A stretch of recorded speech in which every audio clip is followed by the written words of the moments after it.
Hey everybody, thanks for joining us again. I just wanted to take a brief moment to give you a bit of a roadmap of things that we've got planned here for the channel. This is our 4th week of uploading. This signifies our last episode 1 of the storylines in the series. So next week will mark the continuation of our very first story that we uploaded. It'll be our first episode 2. So we're pretty excited about that. We definitely plan on adding some artwork to go along with the audio as well. I've been practicing as much as I can lately with my family and my house to take care of and all that. But we definitely want the art to be up to par before we start putting it to the audio. But I do think that'll add a lot of value to our videos. And I can't wait to get that going. The desire is definitely to have this be a true, thrilling audio comic book series original. That's what we're going for, and we're really striving to do something like that. We're also going to be adding shorts in the next coming weeks. You can expect that in probably 2 or 3 weeks, and we'll plan on doing 2 or 3 shorts a week to start off. That will be the plan. We've got so many things mapped out here. We really can't wait to get them out to everyone. We need you to wish us luck so we can get it all done. Make sure to obliterate the like and subscribe button with your void cannon. And whether you're listening while cleaning, before you go to bed, in the car, while you're doing chores, or just in general, just know that we appreciate you more than you will ever know. Thank you so much, and I hope you enjoy the story.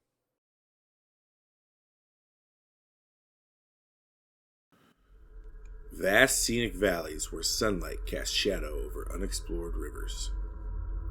Littered with countless flowers flooding your gaze like a breached dam opening.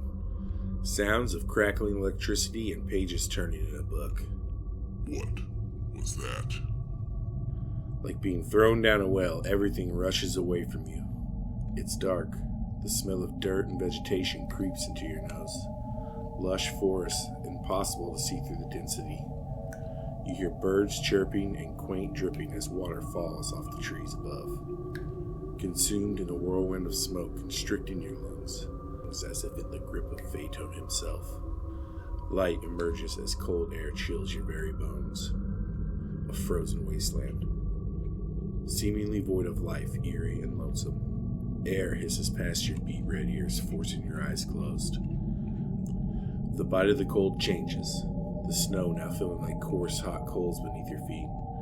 Rolling sand dunes engulf the landscape, the fierce sun not wavering in its grasp on the land. The ground betrays you as you sink beneath the sand in just the blink of an eye. Metal grinds against itself as you fall like gravity has doubled in force. Around you, a vitreous surface, all-encompassing, braced with metal and filling with sand. You realize it quickly. An hourglass. And you are being buried inside. No feeling of touch. The sound, like 1,000 tiny bugs bouncing off a metal surface. The arm attached is not flesh. What you see instead are precision gears, welded like someone had layered coins on top of one another and perfectly fused it into a solid core. The rate of breathing intensifies as your chest becomes more overwhelmed by the weight of the sand. Your vision darkens. You are dying. I was dreaming. That was a close call we had there. You'll be happy to know all maintenance was completed. Had we not upgraded our nano armor before that engagement, we would have been eliminated. Thank Phaeton it was the time of the sun, for Thrax regenerate rapidly under the light of our Naru's moon. Cleeve, shooting to his feet, knocking the unseen drone into a metallic-cased cylinder which starts toppling over. At that very moment, millions of nanobites from his armor form an ethereal-like hand, catching the cylinder before it falls. Oh my. If that hit the ground, Thrax would be the least of our concern. Cleeve's coolant reservoir spools up and releases a loud hiss of purple mist, boiling in the air. He almost seems to sigh as he looks over and scans the cylinder. His artificial intelligence interface, Willow, interrupts the confused silence. It appears your memory core is still not functioning correctly. As if Willow was speaking directly to the maintenance drone, it hovers over to Cleeve, and a blue and green heads-up display appears from the drone. On it is an image of Cleeve, rotating with a short paragraph of features. His robotic visor narrows, looking himself over on the HUD. Location, Galasphere Sector.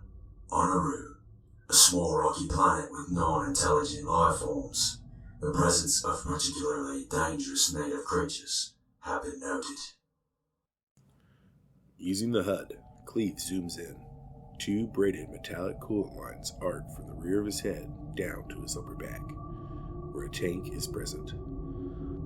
The top of his head has 3 small valleys, almost like claw marks, but straight and parallel, the divots glowing with a superb amber coloring.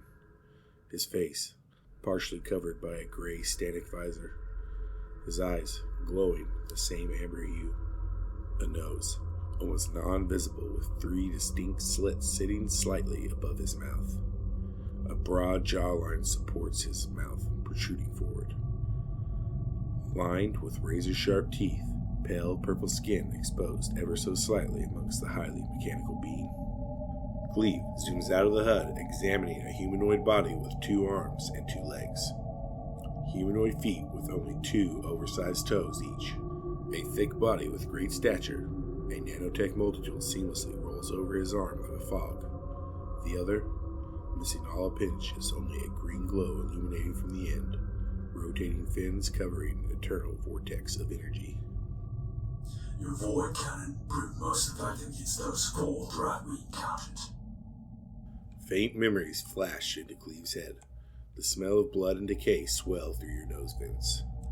4 thrak screaming as they descend upon you. Large wings spreading almost 6 meters in length, with scale-like skin, tough as bullhorn steel. Thick as the mountains they lay claim to, with talons matching the deadliness of the blades of old. These beasts are no trifling matter. You remember grasping one by the neck and shoving your cannon into that fucker's oversized mouth and watching it explode like a squished grape. Coming back to the present, the HUD dissipates and the drone almost crumbles. I'm missing the required materials to fix your memory core. I'm picking up 12 life forms, less than 3 kilometers away. Thrak, and there are more of them this time. I suggest we make haste. Cleeve secures a mysterious cylinder and starts firing up the ship's engines. The thruster emits the amber glow, becoming ever so familiar once again. The great moon of Honoru lights up the night sky as the ship starts to slowly rise off its landing gear. An ear-piercing screech penetrates the hull of the ship, echoing from all directions. 40 meters out. Cleeve reaches out and without prompt, his nano armor recognizes his arm, switching controls and selecting functions. The ship starts picking up pace over the rocky terrain. Incoming. The ship rears back, throwing its nose vertical, making alarms blare in a moment's notice. This is not an ideal situation. Cleeve glances over his shoulder as a bay door is ripped open from the top of the ship. His nano appendage reaches out just as a scaly face breaks through the bay door barrier. Shields engaged, the ship proclaims. The severed head of a thrak rolls into the cockpit, still snarling, mouth open, filled with hundreds of jagged teeth. Wait, what is that? Noticing the face twitching erratically as a centipede-like parasite digs its way out from behind the eyeball. Cleeve's mouth opens as his tongue lashes out and clenches the parasite, ripping it from the skull, biting it in half, and spitting the pieces onto the observing glass on the front of the ship.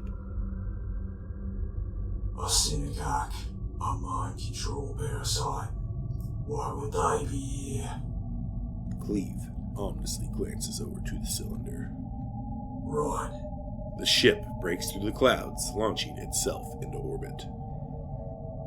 That's not good.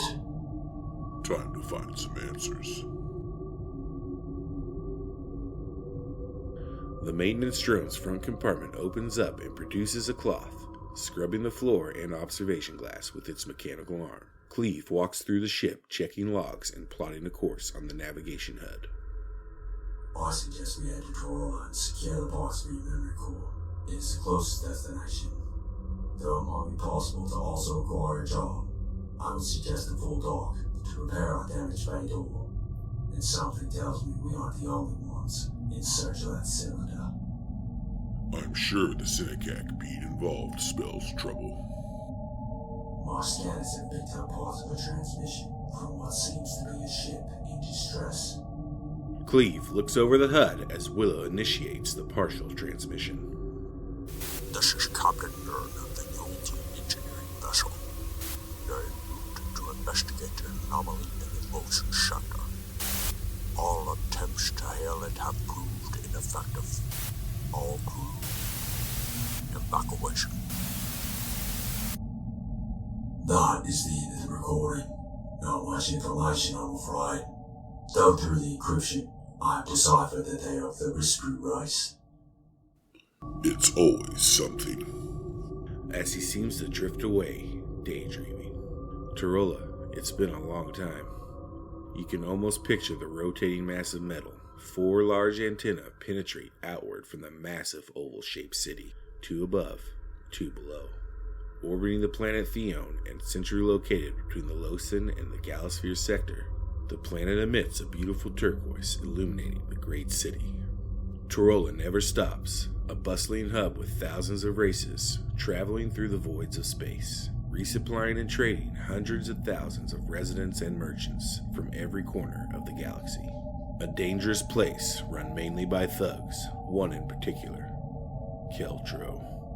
A truly deranged individual who would piece apart his own mother if it meant credits in his pocket. Last time you took a job from him, it cost half the purse to repair your ship.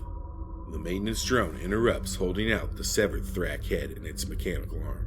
Drips of blood continue to spatter on the ship's floor. I will put this in your trophy display, sir. Toss it into the void. The maintenance drone grumbles as it hovers away. This anomaly that Captain Urine spoke of has a 97% probability of being hazardous. I suggest we try to avoid whatever it is. Also, according to my calculations, that transmission can be no more than 2 weeks old. Given the travel time of the message from the Losan sector to our current Wait. I'm sorry, Cleeve. It appears we are not alone. My sensors have just picked up a life form in the cargo bay of the ship. Cleeve turns from the navigation HUD with urgency. It would be in our best interest to avoid firing your point cannon inside the ship. Cleeve cautiously walks to the ship's stairs as his metallic boots beat on the ground, hearing the ship groan under his massive stature as he descends to the lower deck. The bay door glides open as his amber eyes glow and the lenses focus throughout the cargo bay. He enters the room, scanning crates and all areas in between, along with the ceiling and catwalks. Anything, Cleeve? Continuing around the first corner, a shadowy figure vanishes out of sight and at the other end of the adjacent catwalk. Tiny clicks of gears linking together can be heard from his eyes. Focusing, scanning across the cargo bay, steam lines run overhead, sweating condensation, quietly dripping on the cargo bay floor. A row of piping stands vertical as the lines overhead continue to drip. He pans across the large cargo bay, stopping abruptly. Following a water droplet from overhead, it stops short, splashing in the air. He watches as the water now beads and rolls down what seemingly isn't even there. 2 large strides forward. He leaps into the air towards the lower level of the cargo bay. His left arm raises as the nanobites roll forward from his shoulder down his arm, forming a several-meter-long whip, slamming into the hull of the ship. The force of the whip hitting several steam lines in the vicinity as they rupture, hissing as the pressure escapes the encasing of the pipes. A loud pop catches his attention once more as he looks to his left. 3 spectral lights shine a short distance away, pulsating brighter. As the whole cargo bay darkens, the blue lights rotate together, forming a triangle, rapidly becoming one into a large orb. Descending upon him before he can react, the orb strikes Cleve's abdomen, sending him back violently. The handrail behind, bent and mangled, stops him abruptly. Cleeve groans in pain as the nano armor retracts over his arm once more. Flashbacks again consume his mind. Your hand runs across a smooth purple skin, almost flawless to the touch. A child cries out in the distance. Looking down, you see two lifeless eyes. The smell of the dolly flower takes over your senses as you breathe in the intoxicating aroma.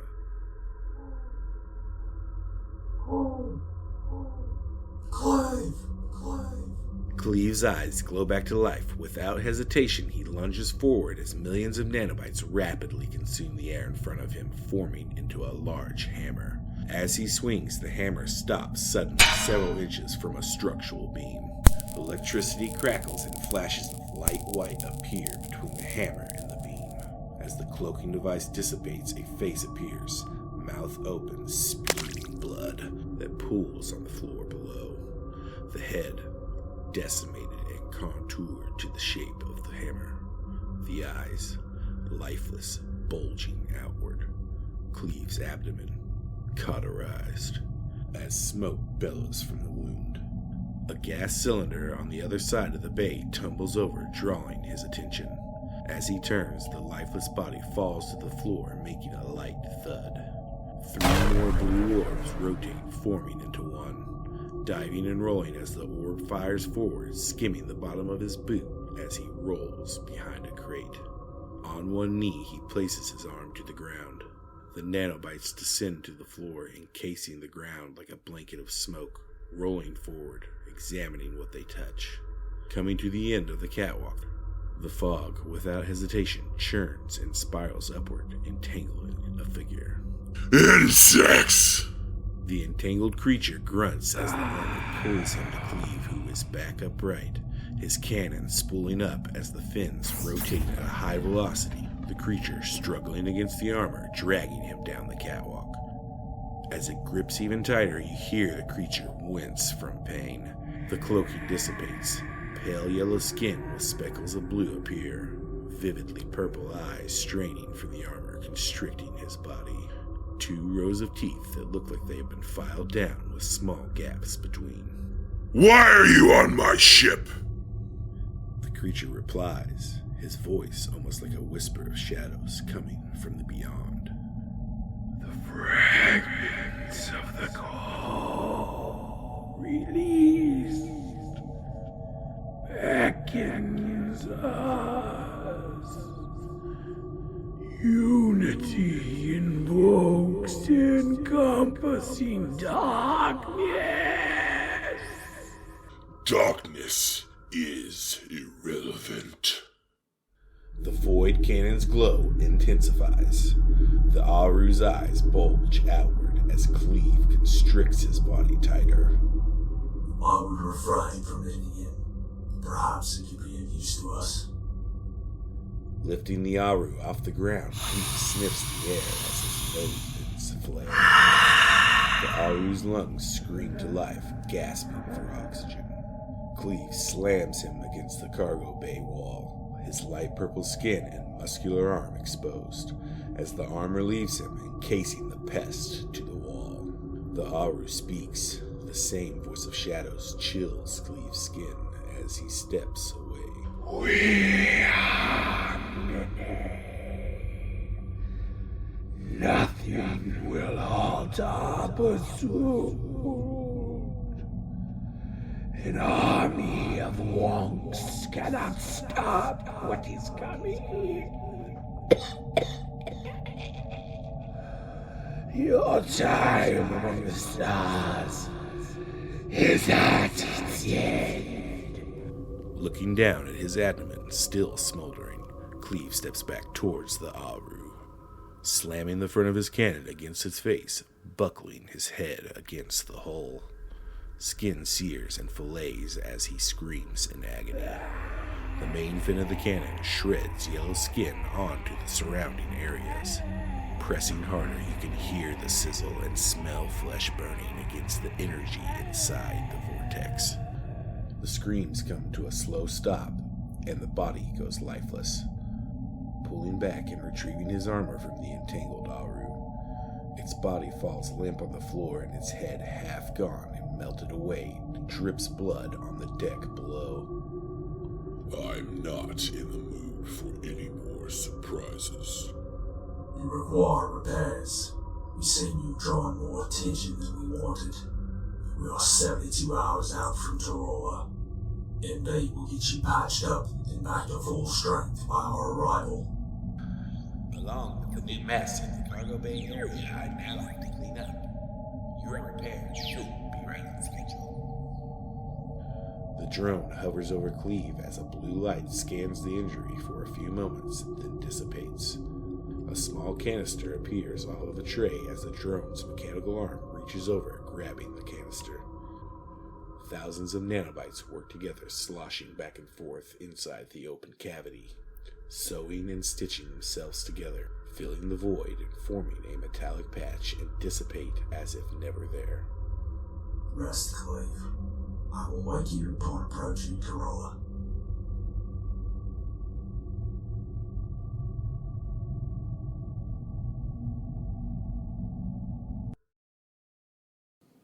Hey, thanks guys. Hope you liked it.